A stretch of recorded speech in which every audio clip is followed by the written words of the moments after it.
오늘 은혜 받으실 말씀은 마태복음 24장 42절의 말씀입니다. 24장 42절의 말씀 앞에 PPT가 나오니 자막이 나오니 함께 읽도록 하겠습니다. 시작. 그러므로 깨어 있으라. 어느 날에 너희 주가 임할는지 너희가 알지 못함이니라. 아멘. 자, 이 마태복음 24장의 말씀은 뭐냐면 이 제자들이 예수님께 나와서 물어서 말세와 주의 임할 때는 무슨 일이 있겠습니까? 이렇게 물어봤을 때 예수님이 이제 대답을 하시는 거예요. 이제 말세에는 이런 일들이 있는데 사람들의 미혹을 주의하라. 미혹이 있다는 거예요. 이게 아까도 말한 것처럼 계속해서 이제 할로윈을 사람들은 문화라고 자꾸 속입니다. 그러면서 알게 모르게 우리나라에 또 이제 세상의 가운데 이런 이제 하나님이 아닌 사탄의 권세를 계속해서 이제 익숙하게 만들어요.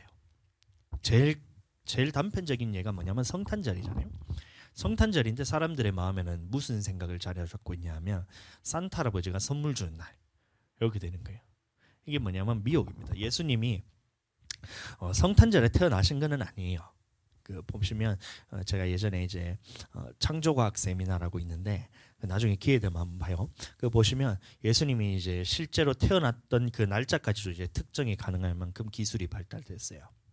그런 성경을 근거로 이제 어떤 이제 제사장들이 반열이 있잖아요. 그것과 그다음에 별자리들을 쭉 이제 조사를 해보면 이 별이 이제 그 문득 하늘에 별이 떠 있는데 이러면서 동방박사가 봤던 그 별이 있잖아요. 보면 이제 반짝하면서 이렇게 우리가 보통 포토카드나 보시면 이렇게 나오지만 그게 아니고 그거는 이제 별자리를 연구하는 사람들만 볼 수 있는 그런 별입니다. 그래서 이 목성과 토성과 금성이 이제 원래는 이렇게 지나가면 뭐 토성인가 목성인가 잘 모르겠는데 하여튼 빠른 게 이렇게 빨리 지나가고 천천히 지나고 느린 거는 이렇게 천천히 지나고 빠른 건 이렇게 빨리 지나고 이러는데 그게 뭐냐면 800 몇 년마다 한 번씩 뭐 어떤 일이 나냐면 이게 일직선이 되면서 이게 역전을 하는 거예요.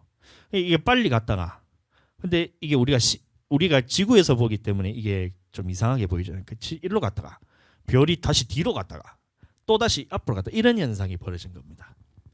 그러니까 이거를 보고 이제 동방박사들이 보고 난 다음 별자리를 연구하는 동방박사들이거든요. 딱 보고 난 다음에 하늘에 문득 별이 있는데 이러면서 이 별들이 이제 징조가 보이기 시작했다는 거예요. 근데 이게 딱 지나고 난 다음에 근데 갑자기 이 별이 사라져요. 왜냐하면 낮이 되었기 때문에 이제 별자리가 딱 사라지면서 이제 안 보였다가 그래서 헤롯에게 딱 가가지고 묻잖아요. 그때 이제 별이 우리가 별 보고 왔는데 혹시 이제 메시아의 징조를 보고 왔는데 이거 아니냐 하니까 헤롯은 자기도 모르잖아요. 그러니까 알면 나에게 좀 이제 알려달라 하고 난 다음에 동방박사가 다 떠나고 나니까 다시 어떻게 되냐면 이제 해가 다시 뒤로 가는 거예요. 그러니까 또 별이 다시 나와서 또 춤추고 시작하는 거예요.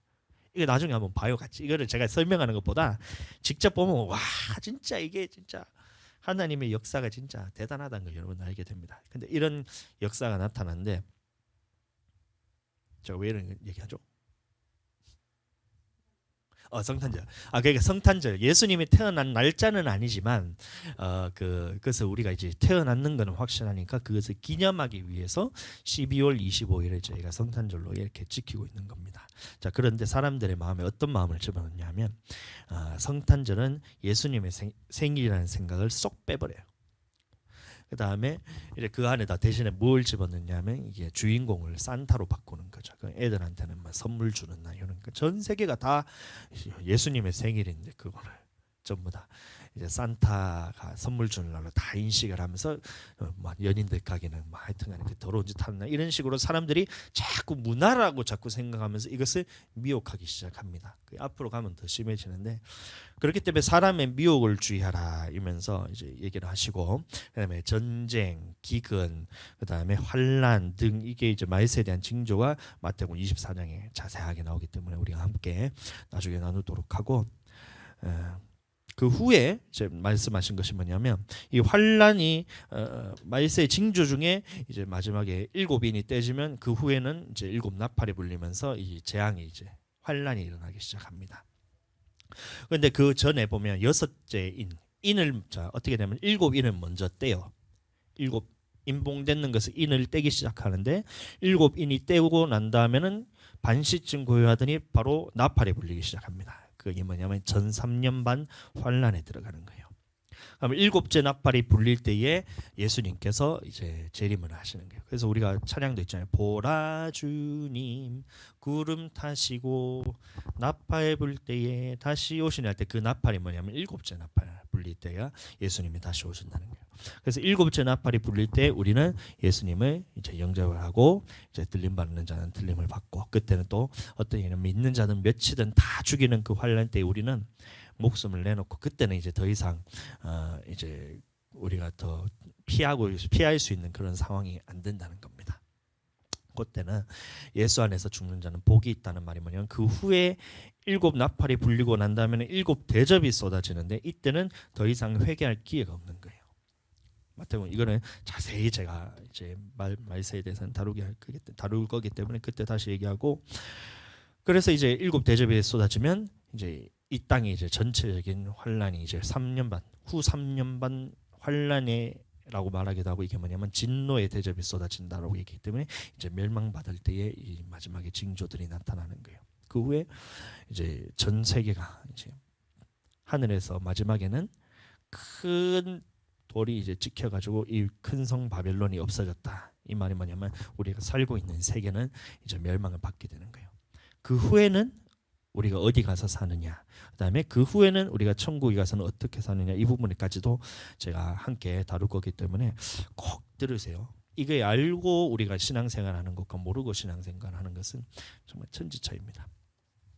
그래서 말세 징조 후에 환란이 있다고 그랬는데 그 환란 때에 우리가 준비하지 않으면 우리는 하나님 나라에 들어갈 수 없는 겁니다. 그래서 마태복음 24장 44절에 보시면 이러므로 너희도 준비하고 있으라 생각하지 않은 때에 인자가 오리라. 그래서 마태복음 24장 44절에는 자 준비하고 있으라 돼 있고 22절에서는 보시면 깨어 있으라 이런 말이 있는 겁니다. 그 다음에 25장의 말씀에 이어서 무슨 말씀이 나오냐면 그러면 우리가 어떻게 이길 수 있는지에 대해서 예수님께서 말씀하신 예화가 이 세 가지 예화인 겁니다. 그래서 첫 번째는 저번 주에 했던 그 열처녀 비유를 우리가 함께 했는 것처럼 열처녀 모두가 이제 신랑을 맞이할 준비를 하는 이 믿는 사람이었다는 거예요.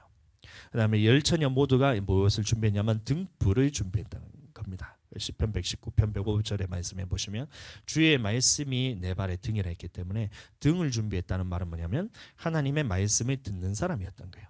자, 그런데 이 미련한 다섯 처녀는 등만 준비하고 기름을 준비하지 않았고 이 슬기로운 다섯 처녀는 기름과 함께 등을 준비해서 그 신랑이 다시 왔을 때에 미련한 처녀들은 등불이 꺼져가서 결국에는 신랑을 맞았을 때 쫓겨나게 됐고 그다음에 슬기로운 처녀는 기름으로서 계속해서 이 말씀을 등불을 떼울 수 있었다는 거예요. 그럼 우리가 기도하는 것이 정말 중요하고 기도로 깨어 있어야 된다는 이 말씀을 제가 저번 주에 함께 나눴습니다. 그리고 오늘은 마태복음 25장 14절의 말씀입니다. 자, 또 어떤 사람이 타국에 갈 때 그 종들을 불러 자기 소유를 맡김과 같으니 아멘. 그래서 색깔이 안 바뀌노. 자, 자기 소유를 맡긴과 같으니 이렇게 말하고 있는 거예요. 그 다음에는 달란트 비유가 나옵니다. 달란트 비유가 나오는데 이 말의 결론부터 말하자면 우리는 물질에 대해서 깨어 있어야 되는 겁니다.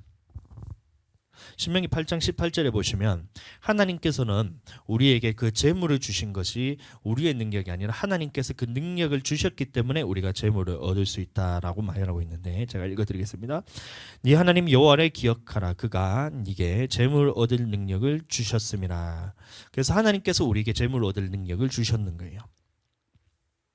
보시면 출애굽할 때 보시면 하나님께서 이스라엘 백성에게 명령하기를 애굽 사람에게 가서 모든 은금 패물과 그 다음에 의복을 구하게 하라면서 이렇게 이스라엘 백성들에게 명령을 해요. 근데 우리가 상식적으로 생각하기를 종이 주인에게 가서 내놔라 이건 거잖아요.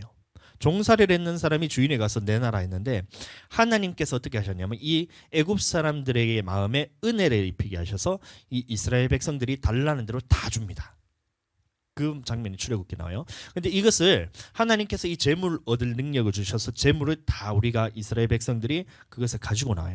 근데 이것을 어디에 다 쓰냐면 출애굽기 40장, 39장, 38장 이쪽에 보시면 이제 성막을 지을 때 보면 그것을 다 사용하는 거예요.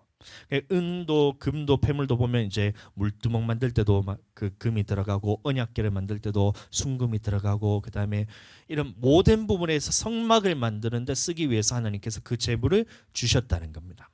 의복은 왜 주셨냐면 그 안에 있는 지혜로운 여인들이 옷을 다 실을 다 빼가지고 홍색, 자색, 홍색, 청색, 자색 실과 가는게 꼼 배실과 이러면서 말씀이 쭉 나오잖아요.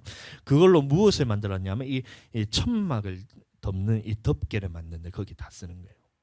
그 재물을 얻을 능력을 주셨고 이 하나님을 위해서 쓰라고 이렇게 다 주셨다는 겁니다. 자, 그런데 그것을 하나님의 성막을 짓는데 쓰지 않고 자기를 위해서 쓰는 거예요. 자, 모세가 시내산에 올라갔다가 내려올 때 보니까 사람들이 금송아지 사건을 막 날뛰고 있는 거예요. 근데 왜 금송아지 사건이 이제 우상이 됐냐면 이 하나님께 드려져야 될 예물을 하나님께 드리지 않고 자기를 인도하기 위한 신을 만드는데 다 썼던 거예요. 자기를 위해서 다 썼다는 거예요. 자, 그래서 금송아지가 우상이라 그러는데 금송아지 그 송아지 형상이 우상이 아니고 그 마음의 중심에 뭐가 있었냐면 이 하나님이 아닌 다른 신을 섬기고 싶은 마음, 그 다음에 그 중심에는 뭐냐면 하나님이 주신 물질을 내 뜻 하나님께 드리지 않고 먼저 내 뜻대로 사용했더니만 그것이 금송아지가 된 거예요. 금송아지가 그냥 송아지가 그게 무슨 힘이 있어요? 아무런 능력이 없는데 하나님께 드려져야 될 제물을 자기를 위해서 썼더니만 이게 금송아지가 됐다는 겁니다. 우상 숭배가 바로 그거예요. 그러니까 하나님께서 우리에게 재물을 얻을 능력을 주셨고 이 물질에 대해서 우리에게는 맡겨 주셨어요. 근데 이것을 하나님께 먼저 드리지 않고 나를 위해서 쓰는 그것이 뭐냐면 금송아지인 겁니다. 그리고 이것이 물질이고 우상 숭배고 탐심인 곧 이제 우상 숭배라는 그 말이 마찬가지로 내 마음에 이 하나님께 드리는 것을 내 마음대로 쓰기 때문에 이게 탐심인 거예요. 그러니까 탐심은 우상 숭배라잖아요. 이것처럼 그렇게 썼던 그런 이제 이스라엘 백성들의 그 예화가 있었고 하나님께서 재물 얻은 능력을 우리에게 주셨다는 거예요. 그래서 이 물질에 대해서 깨어 있지 않으면 우리는 이런 뭐라 해야 되나 금송아지와 같이 하나님 앞에서 결국은 이제 그렇게 되는 거예요. 금송아지 사건들처럼. 자, 이 마태복음 25장에 보시면 14절부터 보시면 달란트 비유가 나오는데 이 비유에 대해서는 이제 모두가 다 알고 계시기 때문에 간단하게 설명을 하면 주인이 그 종들에게 달란트를 맡기고 타국으로 떠나는 겁니다. 한 사람에게는 5달란트를 주고 한 사람에는 2달란트를 주고 한 사람에는 1달란트를 주는 거예요.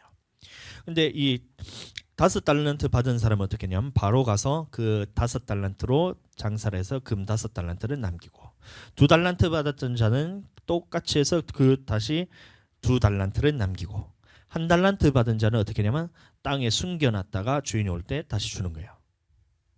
자, 그래서 이 내용에 대해서는 아니까 그저 빨리빨리 제가 넘어가겠습니다. 근데 중요한 것은 뭐냐면 주인이 다시 돌아올 때가 있다는 거예요. 왜 이 말씀이 이렇게 되나? 자, 보시면 마태복음 25장 19절에 보시면 오랜 후에 그 종들의 주인이 다시 돌아왔다는 겁니다. 달란트를 주고 떠났는데 그 세 가지 부류의 사람이 있었는데 5달란트, 2달란트 받은 자는 똑같이 남겼고 1달란트 받은 자는 숨겨놨다 했죠. 근데 오랜 후에 그 종들의 주인이 돌아와 그들과 결산할세 이런 말이 있습니다. 그렇다는 것은 뭐냐면 이 말에서 우리가 이제 두 가지를 알 수 있는데 하나는 뭐냐면 주인이 오랜 후에 돌아왔다는 거예요. 오랜 후에 돌아왔다. 열전의 비유 때도 보면 이제 신랑이 더디옴으로 이런 말씀 있잖아요. 그때도 말씀이 제가 이제 베드로후서 3장의 말씀으로 똑같이 말씀을 드렸는데 신랑이 더디온 이유는 뭐냐면 이제 우리가 모두가 회개하기를 원하기 때문에 계속해서 심판대를 뒤로 미룬다는 겁니다. 여기서도 마찬가지로 종들의 주인이 오랜 후에 종들의 주인이 돌아왔다. 이 말도 마찬가지로 이 주인의 마음에는 뭐냐면 이 우리가 모두가 회개하게 이르기를 원하기 때문에 심판의 때를 계속해서 미루고 있다는 거예요. 근데 결국에는 이 주인이 돌아올 그 때가 있다는 겁니다. 그래서 돌아와 그들과 결산할 때 어떻게 되냐면 5달란트 남긴 자들은 에게는 어떻게 말씀하셨냐면 그 주인이 이르되 잘하였도다 착하고 충성된 종아 네가 적은 일에 충성하였음에 내가 많은 것을 네게 맡기리니 네 주인의 즐거움에 참여할지어다 하고 그다음에 2달란트 받은 자도 똑같은 말씀이 있습니다. 보시면 그 주인이 이르되 잘하였도다 착하고 충성된 종아 네가 적은 일에 충성하였음에 네가 내가 많은 것을 내게 맡기리니 네 주인의 즐거움에 참여할지어다 하고 그다음에 1달란트 숨긴 자는 어떻게 됐어요? 그 주인이 대답하여 이르되 악하고 게으른 종아 나는 심지 않은 데서 거두고 해치지 않은 데서 모으는 줄로 네가 알았느냐 그러면 네가 마땅히 내 돈을 취리하는 자들에게나 맡겼다가 내가 돌아와서 원금과 이자를 받게 하였을 것이니라 하고 그다음에 1달란트 받은 종은 어떻게 됐어요? 이 무익한 종을 바꿔놓은 대로 내쫓으라 거기서 슬피 울며 이를 갈리라 이렇게 나오고 있는 겁니다. 그래서 결론이 5달란트 받은 자, 2달란트 받은 자에게는 이제 예수님께서 말씀하시기로 주인이 말하기로 잘하였도다 착하고 충성된 종아 이렇게 칭찬하시면서 적은 일에 충성하였음에 내가 너에게 많은 일을 맡긴다 이렇게 말하고 있어요. 그래서 여기서 적은 일이 뭐냐면 바로 물질인 겁니다. 이 세상에서 살아가면서 하나님께서 우리에게 모든 재물 얻은 능력을 주셔서 우리가 얻었기 때문에 내가 열심히 벌어서 물론 이제 하나님 앞에서 돈을 번 거지만 그보다 먼저 하나님께서 이 재물을 얻을 능력을 주셨고 하나님께서 주셨다는 이 믿음이 있어야 된다는 거예요. 그럼 우리 모든 물질은 하나님께서 내게 맡기신 것과 똑같다는 거예요. 이 맡겨진 물질을 가지고 어떻게 사용하는 것을 하나님께서 보고 계시는 거예요. 그러니까 이것을 가지고 남긴 자들은 물질에 대해서 남긴 자들은 적은 일에 충성하였고 이 물질에 대해서 우리가 비록 받았지만 이것으로 남기지 않고 숨겨두는 자는 그것은 뭐냐면 충성하지 못했다는 것과 똑같다는 겁니다. 그래서 이 물질이 적은 일인데 이 물질의 부분에 있어서 충성하는 자에게는 하나님께서 많은 일을 네게 맡긴다 했을 때는 그것은 뭐냐면 물론 이 땅에서 하나님께서 그 물질의 그 규모와 그런 지경을 넓히시는 것도 하나님께서 하시지만 궁극적으로 말씀하신 것은 뭐냐면 많은 일은 뭐냐면 하나님 나라에서 일을 우리에게 맡기기를 원하신다는 거예요. 적은 일은 뭐냐면 이 세상에 사는 모든 일들이 적은 일이에요. 5달란트 받았다고 해서 그 사람이 뭐 많은 일을 하고 2달란트 받았다고 해서 그 사람이 많은 일을 하는 것이 아니고 5달란트나 2달란트나 1달란트나 이것은 모두가 하나님이 보실 때는 적은 일입니다. 적은 일이고 이 적은 일에 충성하는 모습을 볼 때에 하나님께서 맡기시는 많은 일은 뭐냐면 하나님의 나라에서 할 일들이 우리에게 있다는 겁니다. 자, 그래서 오늘 보시면 우리는 이 비유를 통해서 두 가지를 우리가 알아야 되는데 첫 번째는 뭐냐면 이 주인의 마음에 대해서 우리가 알아야 돼요. 주인의 마음에 대해서. 여러분들 충성이란 말은 무슨 뜻이냐면 이 주인의 마음을 잘 헤아려서 행하는 것을 보고 충성이라 그럽니다. 다시 충성이 뭐냐? 충성이 뭐냐? 뭐 군대 갔을 때 충성 이렇게 하는 게 그 충성이 아니고 이 주인의 마음을 잘 헤아려서 주인의 마음을 헤아려서 행하는 것을 보고 충성이라고 하는 거예요. 자, 그러니까 5달란트, 2달란트 받은 자는 이 주인의 마음을 잘 알아서 이 주인의 뜻대로 행하는 삶을 살았다는 겁니다. 그런데 1달란트 받았던 자는 뭐냐면 이 충성되지 못했다는 거예요. 대부분 이 말씀이 어떻게 들리냐면 이 달란트 비유를 했을 때 이 5달란트 받은 자는 5달란트 남기고 그럼 2달란트 받은 자는 2달란트 남기고 1달란트 받은 자는 1달란트 남겼어야 됐는데 안 남겨서 주인한테 이제 진노함을 받고 쫓겨났다 이렇게 얘기하잖아요. 그러니까 이 받은 거에 대해서 남기는 쪽으로 자꾸 해서 이제 그 관심이 가면서 이게 어떻게 들리냐면 5달란트 받았으면 5달란트 남겨 이건 거예요. 2달란트 받았으니까 2달란트 남겨야 돼. 주로 우리가 이제 교회에서 얘기하잖아요. 너는 받은 재능이 많기 때문에 이것으로 많이 봉사해야 된다. 너는 받은 게 많기 때문에 많이 봉사해야 된다. 이런 식으로 자꾸 이제 얘기를 하는 거예요. 1달란트 받았으면 1달란트 남겨야 돼. 근데 1달란트 받았는데 네가 재능이 있음에도 불구하고 이걸로 하나님을 섬기지도 않고 하나님 앞에 봉사하지도 않고 이것으로 남기지 않으면 하나님께서 심판하셔. 이런 식으로 자꾸 생각을 하는 거예요. 근데 여러분도 한번 생각해 보세요. 이거 완전 깡패 아니에요? 깡패? 사채업자 아니에요? 사채업자. 내가 한번 생각해 보세요. 제가 주머니에서 5만 원짜리 꺼낸 거예요.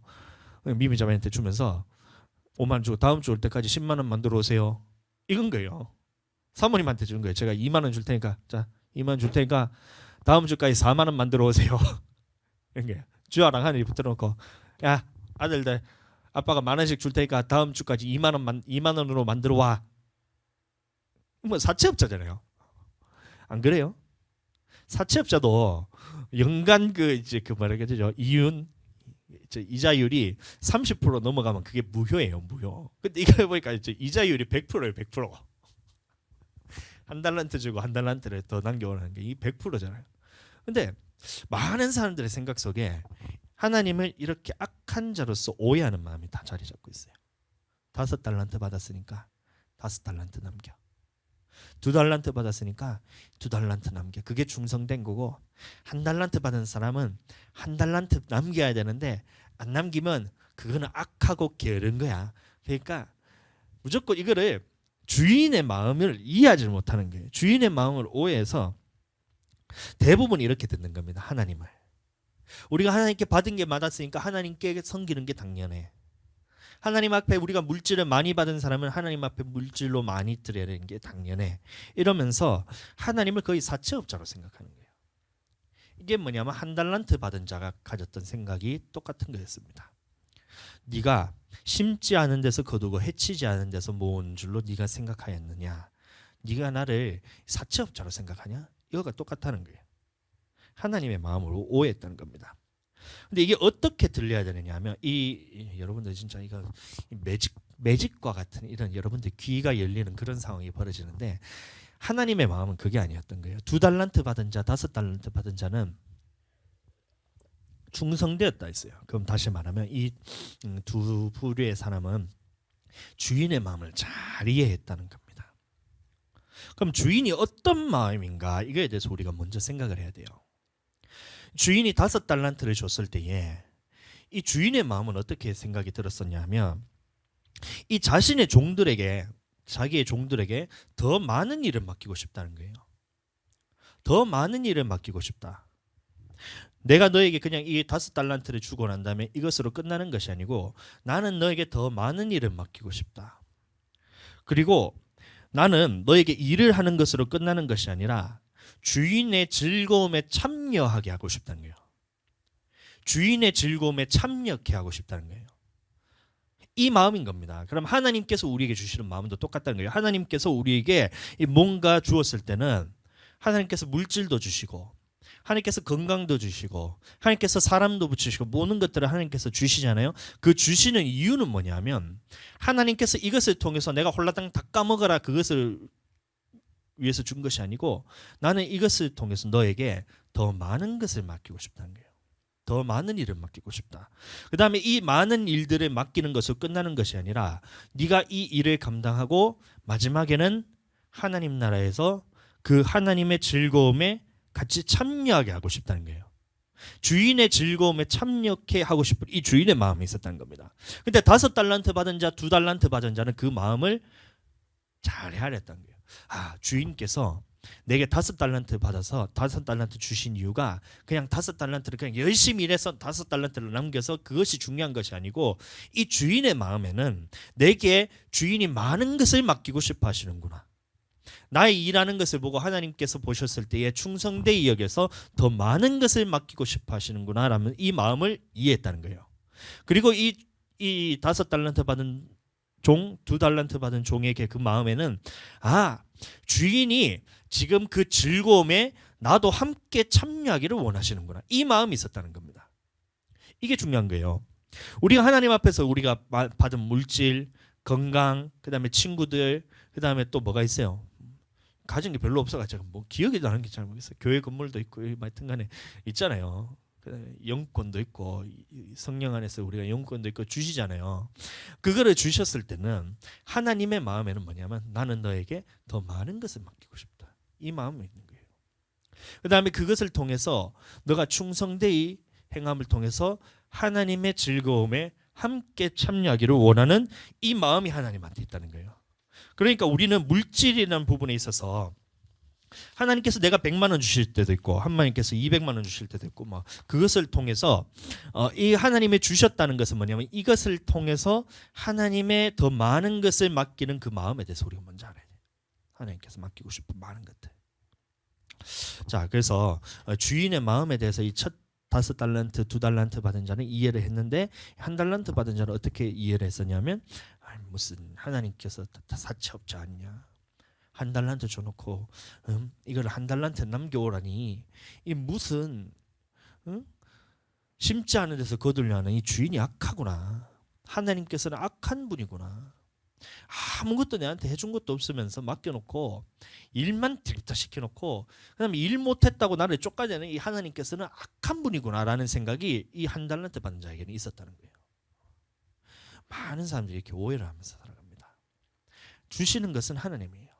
모든 재물 얻은 능력을 주시는 분은 하나님이에요. 그럼 이것을 우리가 가지고 있다는 것은 뭐냐면 청지기로서 어떻게 사용하는지를 하나님께서 지금 보고 계시는 겁니다. 자, 두 번째는 뭐냐면 달란트 비유에 대해서 우리가 알아야 되는 것이 뭐냐면 이 달란트는 물질입니다. 금 5달란트라고 하지만 이게 오늘날로 말하면 그 화폐 가격의 단위가 달란트였기 때문에 오늘날로 말하면 물질입니다. 그러면 이 물질에 대해서 이 땅에 쌓아둔다고 해서 우리가 어떻게 사용하는 부분에 있어서 이 땅에 쌓아둔다고 해서 하나님 나라에 남는 것이 아니에요. 자, 보시면 마태복음 6장에 보시면 이런 말씀이 나옵니다. 너희를 위하여 보물을 땅에 쌓아두지 말라. 거기는 좀과 동록이 해하며 도둑이 구멍을 뚫고 도둑질하느니라. 근데 보시면 마태복음 25장 18절에 보시면 1달란트 받는 자가 어디에 숨겨 놨냐면 1달란트 받는 자는 가서 땅을 파고 그 주인의 돈을 감추었다고 그랬어요. 땅을 파고 감추었다는 겁니다. 자, 마태복음 6장 21절에 다시 보시면 네 보물이 있는 그곳에는 네 마음도 있느니라. 그럼 다시 말하면 우리가 하나님께서 주신 이 물질을 어디에 쌓아야 되느냐 이 문제인 거예요. 하나님께서 재물을 얻을 능력을 주셔서 우리에게 모든 물질도 주시고 생활하는 데 필요한 것들을 다 채워주셨어요. 그러면 이것을 우리는 어디에 쌓아두느냐에 따라서 하나님 앞에 이게 천국에 들어가느냐 못 가느냐, 다시 말하면 물질로 깨어있을 수 있느냐 없느냐가 거기서 결정된다는 거예요.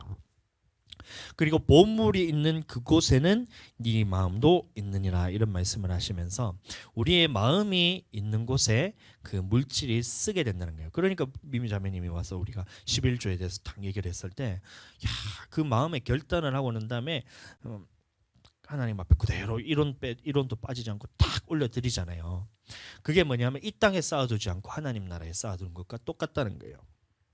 마태복음 보시면 그럼 우리는 어디에 6장에 보시면 어디에 쌓아야 되냐면 하늘에 쌓아두라 이런 말이 있는 거예요. 오직 너희를 위하여 보물을 하늘에 쌓아두라. 거기는 좀이나 동록이 해하지 못하며 도둑이 구멍을 뚫지도 못하고 도둑질도 하지 못하느니라. 그래서 주어진 물질을 우리는 하늘에 쌓아야 된다는 겁니다.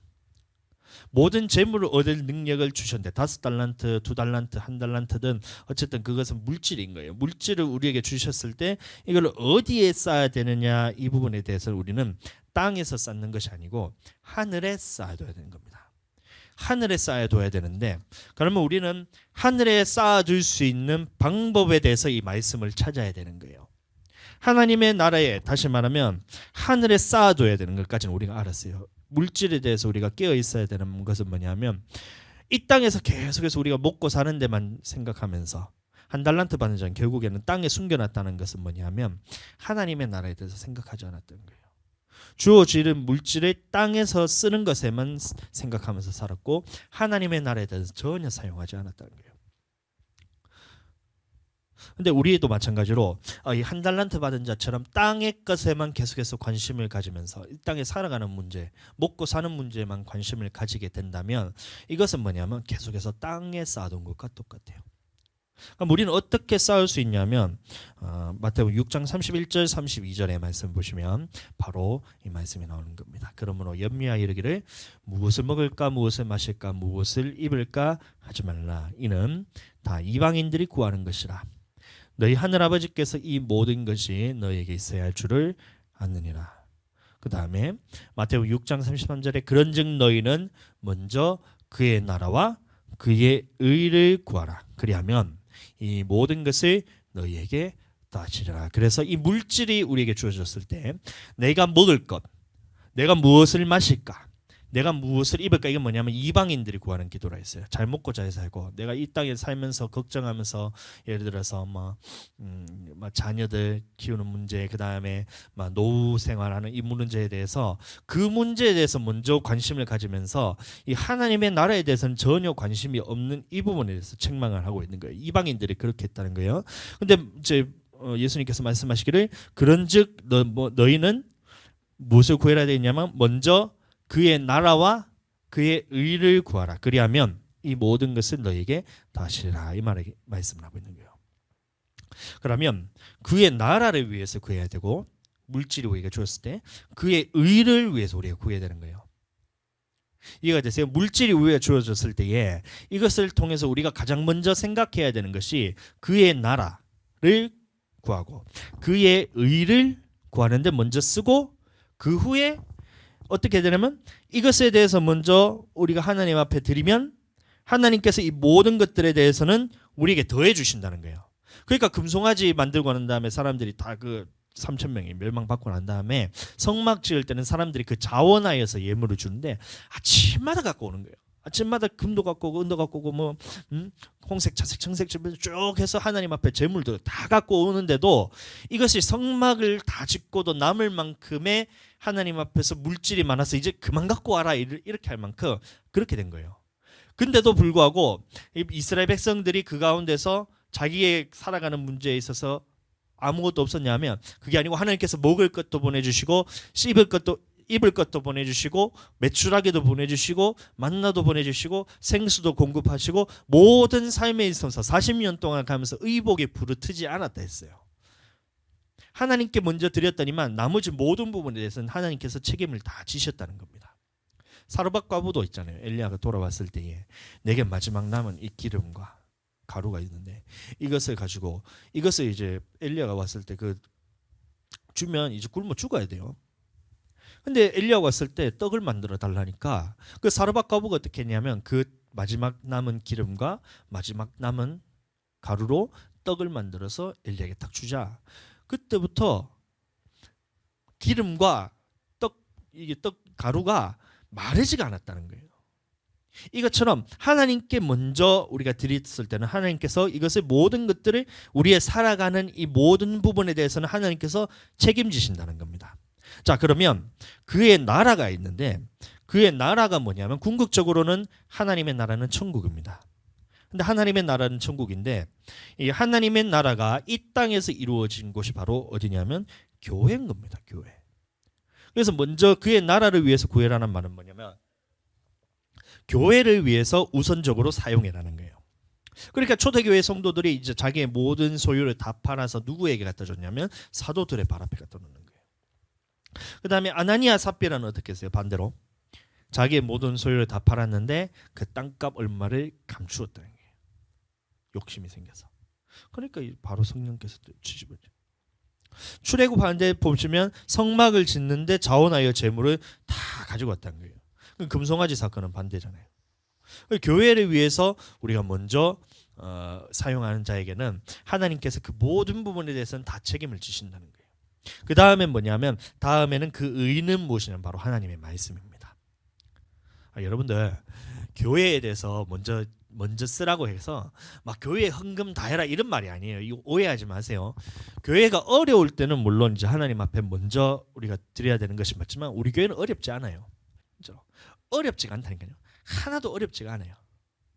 그러니까 교회를 위해서 투자하라는 걸 먼저 쓰라는 말이 뭐냐면 이 교회가 어려울 때 하나님께서 이 달라 했을 때 그 내놓을 수 있는 마음이 항상 있어야 돼요. 그거는 있어야 됩니다. 교회는 지금 어렵지 않아요. 진짜로 어렵지 않아요. 너무 풍족해서 내일도 어젯밤에 제가 마음이 계속 찌뿌둥하게, 왜냐하면 미미 자매님이 전에 이제 목사님을 제가 산행 답사 갔었을 때 목사님 들을 때만 너무 좋아했잖아요. 그래서 저도 성도님 자랑한다고 진짜 진짜 너무 진짜 이게 성도 자랑하는 게 그냥 내가 자랑은 도 있지만 하나님께서 그걸 얼마나 기뻐하는지 몰라요, 진짜로. 목사님한테 줬더니 야 진짜 완전 멋진 성도들 왔다면서 칭찬도 하시면서 야 좋겠다면서 부러워하시고 이러니까 저도 이게 어깨가 이렇게 쓱 올라가더라고요, 이게. 근데 그 어깨에 올라가려고 한 게 아니고 그 섬김이 너무 감사하고 그랬는데 그 어제 쿠키라 그랬나요? 그 쿠키를 준비하셔가지고 목사님 드리라고 준비했다 이 말에는 제가 부담이 되더라고요. 이제 무슨 마음이 들었었냐면 목사님들 혹시 한 명 두 명도 아니고 산행 올라갔다 와가지고 힘든데 그게 쿠키가 넘어갈까 이 생각부터 생각해가지고 어르신들이니까 이제 다들 이제 나이가 많으시거든요. 거의 막 60대 50대 후반 이러니까 쿠키 별로 안 좋아할 것 같은 이 마음이 제가 딱 드는 거예요. 그런데 계속해서 찝찝하면서 이런 생각이 들고 있었는데 사모님하고 얘기를 하다가 또 제가 마음에 결국에는 무슨 생각이 들었냐면 이 마음이 이 미미 자매님이 이 목사님들을 위해서 준비하는 이 마음인데 내가 그다 대놓고 애들 어린이집 갖다 주면 안 되나 이 얘기를 딱 했는데 이게 제 마음이 계속 걸리는 거예요. 목사님들을 생각하면서 주의 종을 섬기기 위해서 이 마음을 근데 그걸 제가 헤아리지 못했다는 게 제가 어제 밤새도록 제가 그래가 잠이 안 오더라고요. 이제 다시 보면 제가 이제 사과드리고 그 목사님 꼭 갖다 드려야겠다 말아야 되겠다는 이 생각이 들면서 제가 그런 마음을 가지고 왔었는데 진짜 내일 제가 산행은 제가 못 가지만 그 오후에 이제 애들 데리고 제가 참석을 해서 그렇게 다 갖다 드릴 거예요. 맛있게 제가 잘 먹고 우리 성도님 자랑하면서 진짜로 이 목사님들이 보면 진짜 부럽다 이러면서 진짜 막 그럴 거 아니에요.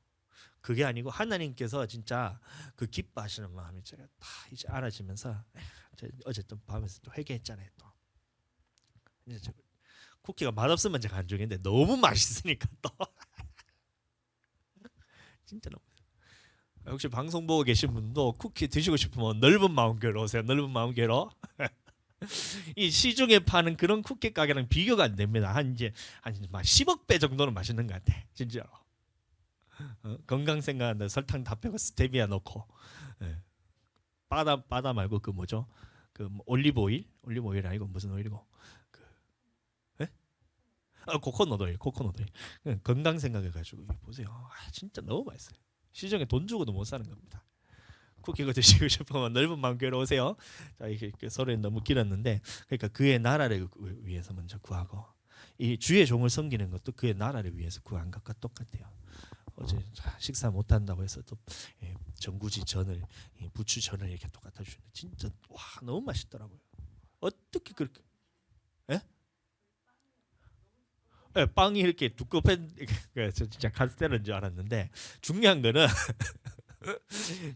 이 두껍한 원래 전이 맛없잖아요. 근데 미미 자매님이 이제 해놓는 두껍한 이 전구지전은 맛있어요. 중요한 건 맛이잖아요. 뭐 두껍든 얇든 그거는 뭐 후회 문제죠. 맛있으면 됐지 뭐. 그래서 저 먹었는데 다 먹었어요. 근데 제가 저녁에 제가 햄버거를 한 개 먹고 있어가지고 이 파전을 먹었는데 제가 반틈밖에 못 먹었어요. 반틈 냉장고 먹고 있다가 사모님하고 또 먹을 건데 너무 맛있어요. 파전 드시고 싶으신 분들은 마음껏 오세요. 주의 종을 섬기는 그 마음.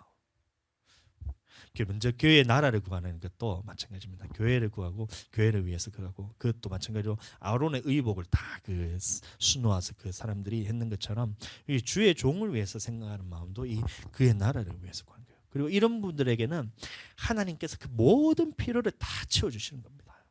건강 주시고 물질 주시고 다 주시는 거예요. 기도하고. 그 다음에 그의 의는 무엇이냐면 바로 말씀입니다. 말씀. 그의 의. 그럼 그의 나라는 뭐냐면 교회. 그럼 그의 의는 뭐냐면 말씀이에요. 말씀을 위해서 우리가 물질을 사용해야 되는 거예요. 그러니까 복음 전하는 데 쓰고 영혼 살리는 데 쓰고 그다음에 어려운 성도들을 돌아보고 쓰고 이게 다 말씀에 있는 거니까. 그다음에 손님들이 왔을 때 손님 대접하는 데 쓰고 이것들.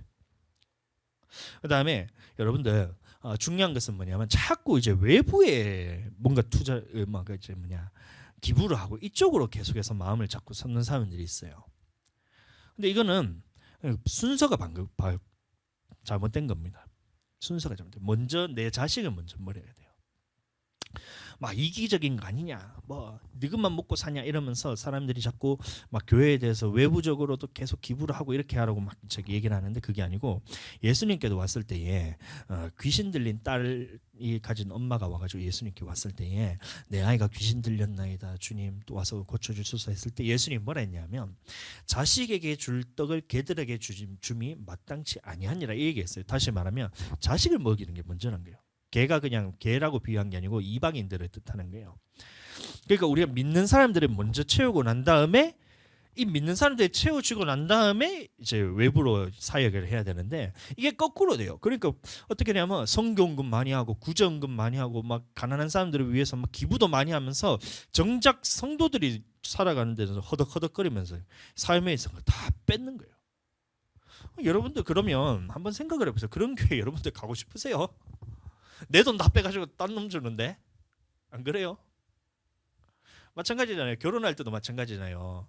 모든 사람을 다 섬겨야 되는데 아내한테는 생활비 하나도 안 주면서 사람들한테 다막 바뀌어가지고 사람들한테 막 이 사람 저 사람들 밥 사준다 생각해 보세요. 여러분들 그러면 그 남편에 대해서 신뢰가 가겠어요? 아니잖아요. 이게 상식적인데 이 교회에서는 다 거꾸로 되는 거예요. 먼저 그의 나라 그 안에 있는 성도들을 위해서 먼저 먹이고, 이 어려운 성도들을 위해서 먼저 먹이고, 그다음에 손님들에 대접하고, 그다음에 남는 부분에 있어서 이 바깥에 이제 사역하는 부분에 쓰는 거예요. 저는 그렇게 할 거예요. 성경금도 우리가 먼저 있어야죠 쓰지. 그 국내 선교도 마찬가지잖아요.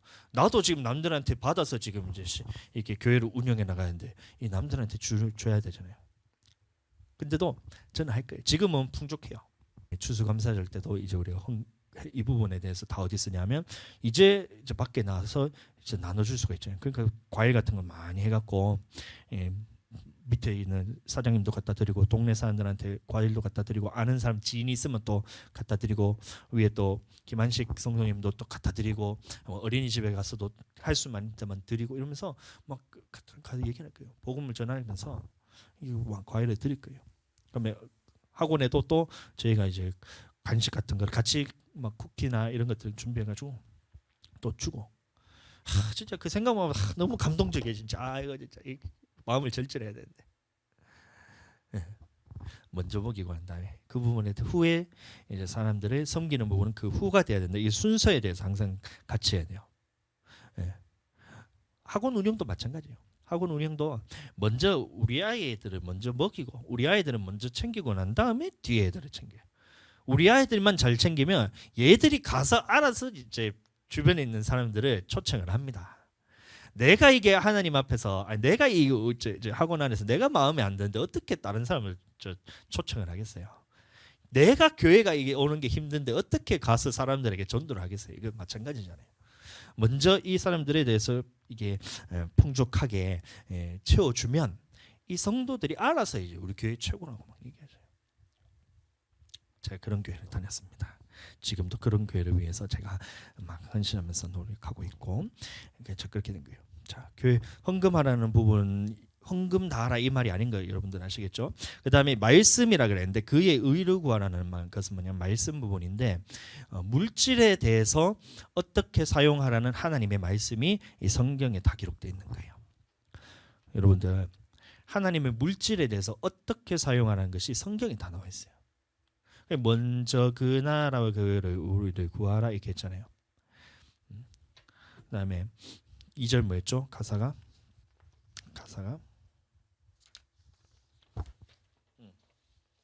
구하라 그리하면 주실 것이요. 먼저 구하라는 거예요. 기도하거나 필요 부분에서 물질에 대해서 우리가 필요하다면 구하라. 그러면 찾으라 찾을 것이요. 아니면 뭐냐면 그 물질에 관한 부분이 말씀 안에 있는 거예요. 말씀에 있는 부분에서 찾아서 그러면 두드리면 열린다는 것은 뭐냐면 그대로 행할 때에 하나님께서 일한다는 거예요. 그러니까 물질에 대해서는 어떻게 해야 되는 거에서 제가 간단하게 설명을 드리면, 먼저는 하나님 앞에 드리고 하나님께 먼저 드릴 거는 드리고, 11조와 봉헌물이 나오잖아요. 11조와 봉헌물이라고 말라기에 나오는데, 이 온전한 하나님 앞에 온전한 11조를 하나님께 드리는 것이 첫 번째는 원래 하나님 것이니까 그거는 내가 드린 것이 아니고, 두 번째는 먼저 그의 나라와 그의 의를 구한데 쓰고, 그다음에 영혼 살리고 교회 살리는데 쓰고, 그다음에 성도들의 어려움을 위해서 쓰는 것이 두 번째. 그다음에 가난한 사람들을 위해서 베풀고, 그다음에 물질에 대해서는 어떻게 되냐면 이제 부지런해야 되는 거예요. 부지런하. 심은 대로 거둔다 했잖아요. 부지런하게 어떻게 해야 그 학원 운영하는 부분에서 어떻게 해야 이 우리 학원이 더 하나님 앞에서 쓰임 받을 수 있을까, 이걸 항상 부지런히 생각해야 되는 거예요. 그다음에 또 물질의 부분에 있어서 수입 이상의 지출을 하지 마라. 뭐 당연한 거잖아요. 이게 말씀에 다 나오는 거예요. 수입 이상의 지출을 하지 말라는 거예요. 수입 이상의 지출하지 말고, 그다음에 중요한 거는 보증 쓰지 마라. 이것도 하나님의 말씀에 다 나오는 겁니다. 한번 해보시면, 타인을 위하여 보증이 되는 자는 손해를 당하여 보증되기를 싫어하는 자는 평안하니라, 이런 말씀이 있어요. 보증 서지 말고, 이 보증 서는 거 보면 진짜 중요해요. 이게 한번 보증 잘못 서면 이 물질 때문에 계속해서 막혀요. 계속해서 막혀요. 막히면서 하나님께서 부어주면 이것 때문에 계속해서 이게 어떻게 되냐면 물질이 계속해서 순환이 안 되기 때문에 이게 어떻게 되면 하나님이 더 부어주고 싶어도 부어줄 수가 없는 거예요. 절대 보증 서시면 안 됩니다. 진짜 가장 친한 친구 가족이 와가지고도 보증 서달라 그러잖아요. 제발 좀 해달라는데 이 마음의 정에 자꾸 사니까, 정 때문에라도 보증을 한번 잘못 서면 어떻게 되냐면 이 정 때문에 망하는 거예요. 내 마음, 불쌍한 마음보다 나의 이 정, 그다음에 그 사람에 대한 긍휼한 마음보다 더 중요한 게 뭐냐면 하나님의 말씀이 우선이 되는 거예요. 하나님이 그걸 몰라서 그런 게 아니고 알매도 불구하고 이 보증에 대해서는 하나님께서는 철저하게 그것을 하지 말라 했기 때문에, 말씀에 내가 우선이 되면 그러면 이런 자들에게는 하나님의 물질의 이 복을 계속해서 부어줄 수 있는 통로가 되는 겁니다. 이야기 되길 축복합니다. 자, 그래서 오늘은 두 번째, 깨어 있어야 되는데 무엇으로 깨어 있어야 되냐? 이 물질에 있어서 깨어 있어야 된다는 겁니다. 물질에 있어서 이 한 달란트 받은 자는 땅에 숨겨뒀다 했어요. 다시 말하면 이 세상 것들에만 관심을 가지면서 하나님 나라에는 전혀 쌓지 못했던 이런 장면이 있었고, 우리도 마지막 때가 되면 될수록 어떻게 하냐면 하나님께 그 하나님 나라에 쌓지 못하는 그런 상황이 계속해서 온다는 거야. 그럼에도 불구하고 우리는 깨어 있어야 되는데, 무엇으로 깨어 있어야 되냐면 이 물질에 있어서 먼저 그의 나라와 그의 의를 구하는데 먼저 쓰는 것으로 계속해서 깨어 있어야 된다는 거예요. 그러니까 교회를 위해서, 주의 종을 섬긴 것도 마찬가지고, 그다음에 어려운 성도들을 위해서, 그다음에 하나님께서 물질에 대해서 어떻게 말씀하고 있느냐에 대해서 알아서 그 하나님의 뜻대로 사용할 때에 이 물질로서 깨어 있을 수 있다는 겁니다. 이해하게 되시기를 축복하고, 마지막 때에 끝까지 깨어 있게 되기를 다시 한번 축복합니다.